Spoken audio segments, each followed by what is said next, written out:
Yo, Alec, what are you hosing there, dude? This homeless man won't leave, so I'm spraying him with dirty brown water. I love the way it feels to be a hater. Something so sweet about thinking that I'm better. It is ridiculous how victims are expected to have to pursue prosecution in order to be believed. Because Timothy didn't have the resources and influence that Melanie Martinez did and wasn't able to pursue a court case effectively because of that, people are saying she's not a victim.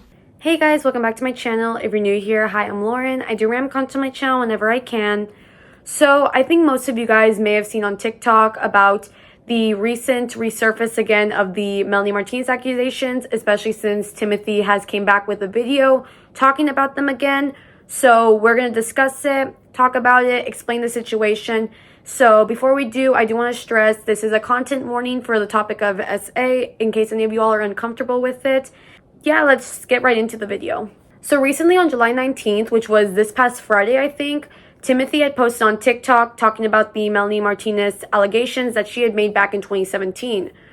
Whether you know who I am or not, I ask you to please listen to my story. If you do recognize me, then you haven't heard from me in a couple of years, and that's because I was effectively run off the internet. You also may have heard that I admitted to lying or that it was proven that I lied. Neither are true. Speaking out against my abuser ruined my life. Here's how we got to that point. During the Me Too movement, I chose to speak out against a former friend who had essayed me. I was young, naive, and could never imagine how this would end up affecting my life. I believed that as long as I told the truth, things would turn out alright. I was very wrong. After my initial statement, describing in detail what happened, my abuser issued a statement in response. She used the sentence, "She never said no to what we chose to do together." While I did say no, in many different ways, the sentence was actually quite validating for me to hear. She clearly didn't understand how consent works, and she admitted that something took place between us. I wish it ended there. I made the mistake of doing an interview with Daily Mail. While being interviewed, they asked for more specific details, like when the incident took place. It'd been around 2 years prior, so I didn't remember the exact date. What I did remember was a picture I took the next day. I went back in my camera roll, found the picture, and told them the day of the incident was the day before. Unfortunately, I was wrong. The picture in my camera roll appeared multiple times. I can't explain why. When the interview came out, her fans went back in her posts to that date to find that we were in different states. If you've never heard my story before, you might at this point wonder, why would that matter? She admitted something between you took place in her statement.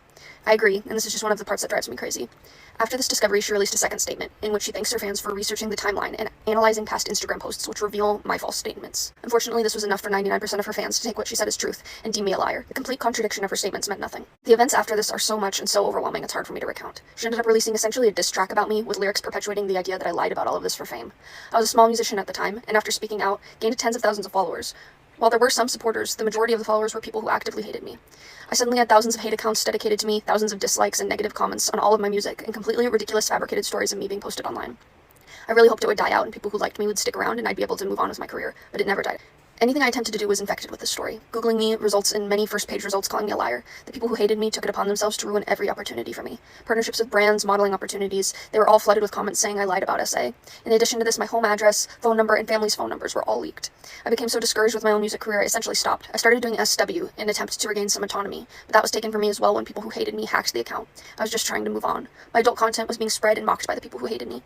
Every single one of my social media accounts was hacked, including my email. The only thing they didn't get into was my bank account. I was given the classic fuck the haters advice, but until you're bombarded with the amount that I had to endure, you really can't imagine how it would affect you. It was just so much louder than any amount of support I was receiving. As you can imagine, my mental health was and is majorly affected by this situation. And while I wish I was the type of person with the confidence to say fuck the haters and stick it out, I'm just not. I'm sensitive and not self-confident and never have been. And this made it so much worse. It got to the point where I could no longer put up with the abuse. Holding onto this public image was no longer worth the pain, and I deactivated all of my public accounts. In doing this, I also saw this as completely giving up on being a musician. I couldn't put myself through the public scrutiny anymore. So that's where I've been the past couple of years, in private. It was a huge relief to no longer be bombarded with the amount of hate I was receiving every day, but now I'm stuck with the after effects. I imagine every day the life that I could have lived if this all hadn't happened. Would I be the musician I always wanted to be? It's kept me in a complete freeze state. I won't go into too much detail about how much I've been suffering the past couple of years. Frankly, it's embarrassing. I wish I could move on, but I've never wanted things to be over more than I have now. I've been in partial hospitalization programs and attempted to regain any semblance of confidence and hope for my life, but I can't shake that this is the wrong timeline for me. I didn't do anything wrong, I spoke the truth.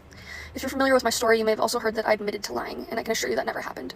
There were photoshopped images spread around of a confession that never happened because I have nothing to confess. I never lied.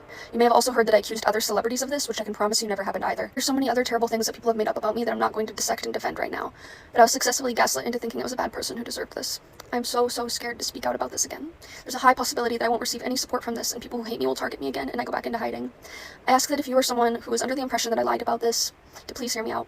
Please think about her contradicting statements. Please realize that there's no one on earth who knows what happened that night besides me and her, and even the smallest possibility that I could be telling the truth should be enough for you to not want to risk ruining an innocent person's life in this way.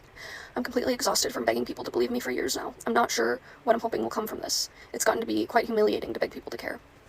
But if you haven't heard my story before, thank you for hearing me, and I could really use your help in rewriting the false narrative of who I am and what happened to me. So this brought in a lot of talk amongst the fandom, in which people questioned, hey, what if the SA allegations that Melanie has, what if they never were proven false? Because a lot of new fans, when they came in and they possibly heard about this, a lot of them were told, oh, it's fake, like Timothy lied, this and that. So Timothy had made a video, and for context, let's go back to everything that happened going on leading up to this. So on December 2017, Timothy had came forward on Twitter with a tweet thread explaining what happened between her and Melanie Martinez, and overall just explain how Melanie kept pushing for her to do things that Timothy was uncomfortable with, in which she said no several times, and allegedly this all happened 2 years prior in 2015. A couple hours later, Melanie had released a statement in which she said the infamous "she never said no." The statement that Melanie had put out reads as follows: I am horrified and saddened by the statement and story told tonight by Timothy Heller. What she and I shared was a close friendship for a period of time. We came into each other's lives as we were both starting our careers as artists, and we tried to help each other. We both had pain dealing with our individual demons and the new paths we were forging, but I truly felt we were trying to lift each other up. She never said no to what we chose to do together, and although we parted ways, I am sending love and light always.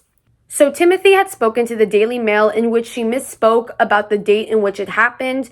Apparently a malfunction on her phone or something happened in which the date was wrong, or it was printing the photo several times, something like that. So she misspoke about the date, and Melanie fans decided to use that date that she misspoke to try to see where the timeline was, in which they ended up finding out that Timothy and Melanie were in two separate states, hence saying that Timothy was lying about the situation and that she lied to garner fame.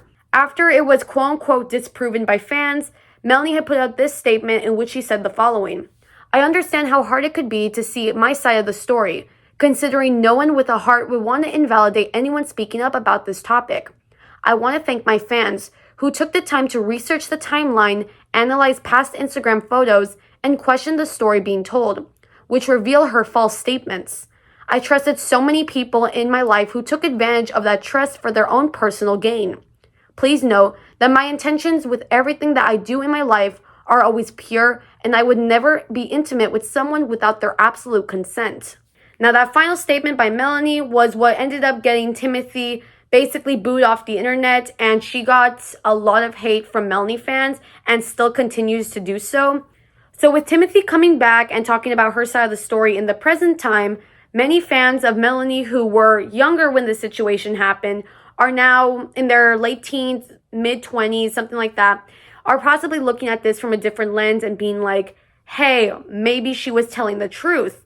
And another thing to bring up, a lot of the proof that Melanie fans had used to prove that Timothy was lying were edited screenshots of her saying like, oh, I lied because I was jealous of Melanie, which those have been proven to be fake. Also, with Timothy coming out talking about the allegations again, a lot of fans of Melanie are coming at her saying that she's lying, this and that, whatever. And a lot of them are using the logic that Timothy and Melanie should just take it to court. First of all, I have to preface a lot of things about that argument, with the main three being, one, there's the statute of limitations. Usually stuff like this, in cases of this, are like 2 years, I think.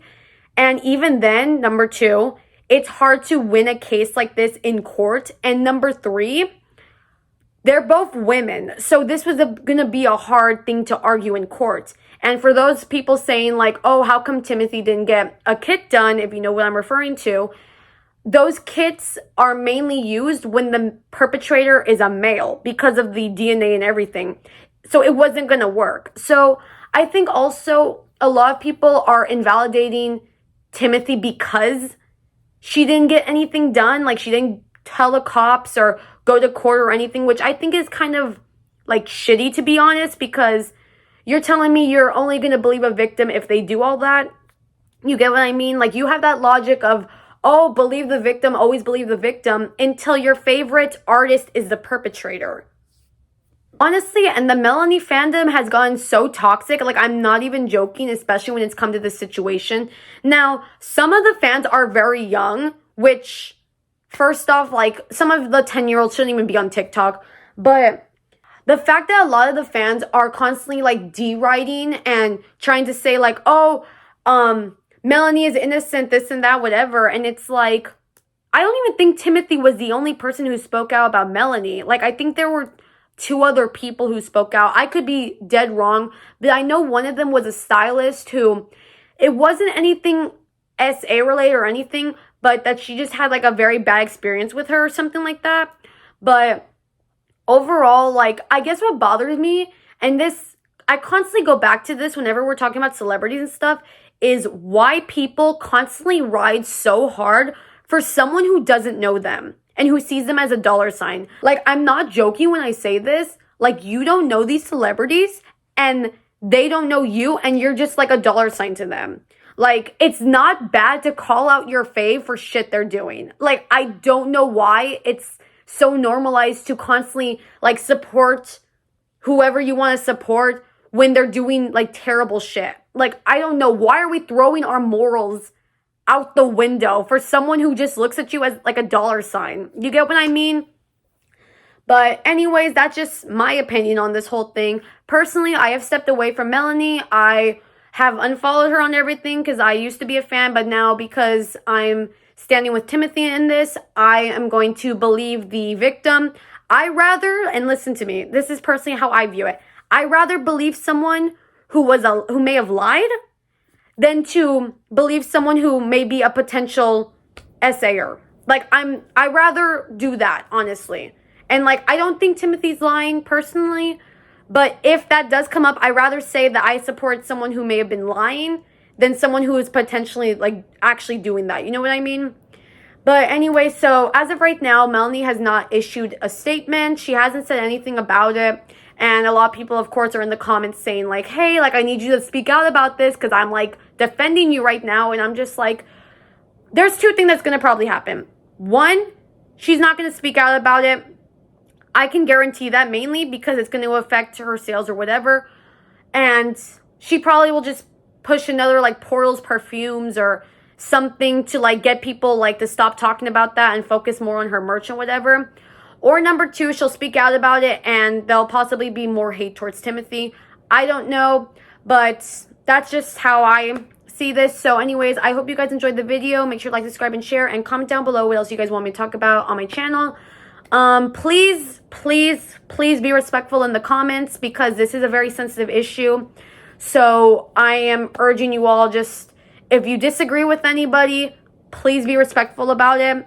Anyway, so without further ado, I'm going to end the video. I hope you guys enjoyed. Stay safe, and I'll see you guys next time on my channel. Bye, guys.